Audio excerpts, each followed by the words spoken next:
tu, atakuja na asome. Na hali ya huzuni imetanda katika kijiji cha Lukusi, eneo bunge la Lugari kwenye kaunti ya Kakamega, baada ya afisa upelelezi wa jinai DCI kuuliwa kinyama kwa kukatwa na majambazi akiwa bomani kwake. Kulingana na mjane Julia Safari, marehemu Zebedayo Safari ambaye pia anamiliki jumba la burudani mita 100 tu kutoka bomani kwake, aliondoka usiku kwenda kutazama mpira katika eneo hilo, ila kuchelewa kwake kurejea nyumbani kulizua hofu kabla maiti yake kupatikana saa 5 usiku ikiwa na majeraha mabaya ya upanga. Familia hii sasa inasikitikia kifo hiki kilichotekelezwa hatua chache tu kutoka kwa kituo cha polisi cha Matete, ikitaka uchunguzi wa haraka kufanywa ili wahusika wakabiliwe kwa mujibu wa sheria.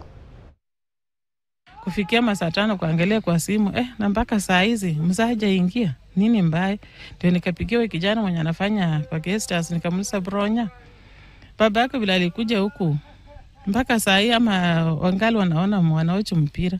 Akasema hapana, baba alikuja huko kitambo sana.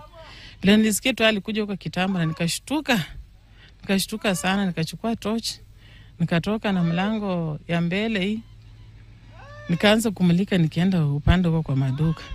Bila nilimulika tu hapo nikaona mzee wangu amelala hapo chini.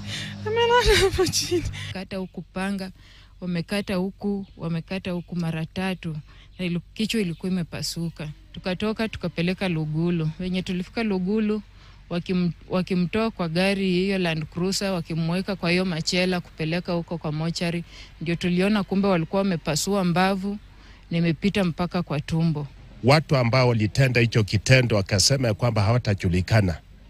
Naomba damu uliyomwaka iweze kuwafuata na waweze kujulikana. Tumesikitika sana kama uko, kwa sababu tumempoteza kijana ambaye tulitegemea. Kwa hivyo naomba serikali muweze kutusaidia kufanya uchunguzi. Walikuwa kwa sababu wameua papa kwa ukuta ya nyumba yake, ndio wanamkatia hapo mapanga, ndio wanamchomea hapo kisu.